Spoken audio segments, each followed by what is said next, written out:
앵커 브리핑 시작하겠습니다. 단기적으로 금융시장이 출렁출렁일 수밖에 없는 이유가 있습니다. 그런데 나쁜 뉴스가 나올 때 좋은 시그널도 함께 나올 수 있다라고 생각하시면서 시장을 바라보시면 반등할 때 그 탄력을 이용할 수 있으니 좋은 투자 아이디어가 될 수 있을 것 같아서 오늘 NH투자증권의 기본 리포트를 좀 저변에 깔고 설명을 좀 해드리도록 하겠습니다. 일단 대외적인 이슈들 참 영향을 많이 받잖아요. 그중에서도 미국 연준 위원들이 생각하는 이치가 바로 이거더라고요.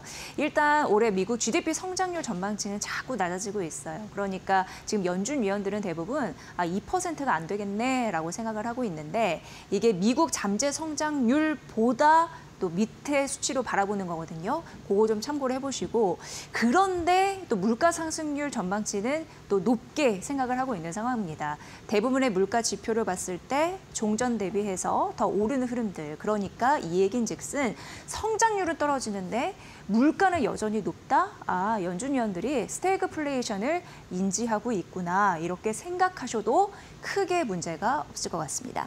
지금 금융시장의 키는요, 미국의 장기 금리와 그리고 미중 관계에 있다라고 얘기가 되고 있는 상황입니다.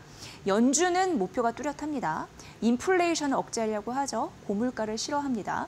그리고 경기 회복을 하려고 하는 입장이고 또 시장에 문제가 있을 때 단기적으로 자금을 유입을 하는 그 힘을 유지를 하려고 하는데 지금 시장에서는 10년물 국채금리가 4.5% 이상을 넘어가게 되면 연준이 자연스럽게 개입을 할 것이다라고 하면서 하향 안정화를 예상했습니다. 이 부분 역시 배드 뉴스가 근 뉴스가 될 수 있다는 사실 인지하시고요. 다음 넘어가 보도록 하겠습니다. 자, 그렇다면 관세 우려는 이거입니다. 90일 동안 이 데이를 넘게 되면은 최종 관세율이 또 높아질 텐데 그러면 자연스럽게 미국의 경제 성장률은 낮아질 가능성이 있습니다. 그렇다면 미국의 성장률이 낮아진다면 당연히 실업률이 높아질 수밖에 없다라는 이치, 이 부분 보시고요. 지금 전세적으로 세계적으로 글로벌 공급망 이게 관세 정책 때문입니다. 그리고 총수요는 둔화될 가능성이 있다라고 하면서 무역 질서 재편 이런 얘기도 나오고 있는데 중국도 보면은 내수나 수출이 둔화되는 양상을 보이고 있고 일본 같은 경우는 금리 정상화한다 이런 얘기가 나고 있고 각계 전투를 벌이고 있는 상황입니다.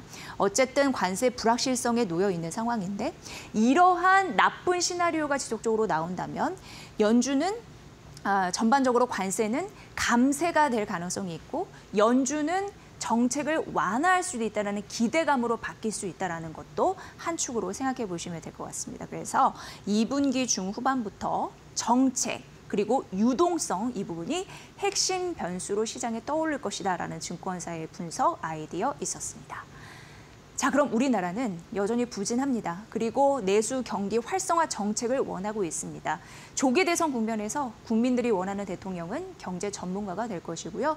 앞서서도 말씀드렸지만 12조 원은 너무 적네. 그래서 경기 부양책에 대한 여러 가지 흐름 나올 가능성이 있고요. 상법 개정에 따른 밸류 리레이팅도 기대가 되는데 민주당 쪽 그런 부분이 좀 된다면 앞으로 코리아 디스카운트 해소 정책이 나옴으로써 기업 쪽에서는 주주 친화 정책으로 주주 환원이나 배당 정책 이런 걸 늘릴 가능성이 있어서 외국인 자금이 유입될 가능성이 있다라고 얘기가 되고 있습니다. 내수 경기가 안 좋으면 이걸 살리려는 정책이 나올 수 있다. 배드 뉴스가 근 뉴스가 되는 그 시점 이런 부분도 잘 보시면 도움이 되실 것 같습니다.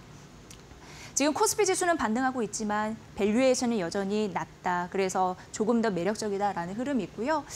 PBR 1배 이하, 올해 하반기 주주 환원 정책에 대한 긍정적인 기대가 쏠리는 종목들, 그리고 반도체 사이클에 진입했으므로 반도체나 선박 여전히 키를 쥐고 있는 이 섹터가 유리하다고 하니까 여러분 잘 살펴보셔서 하반기 투자 전략에 반영해 보시길 바라겠습니다.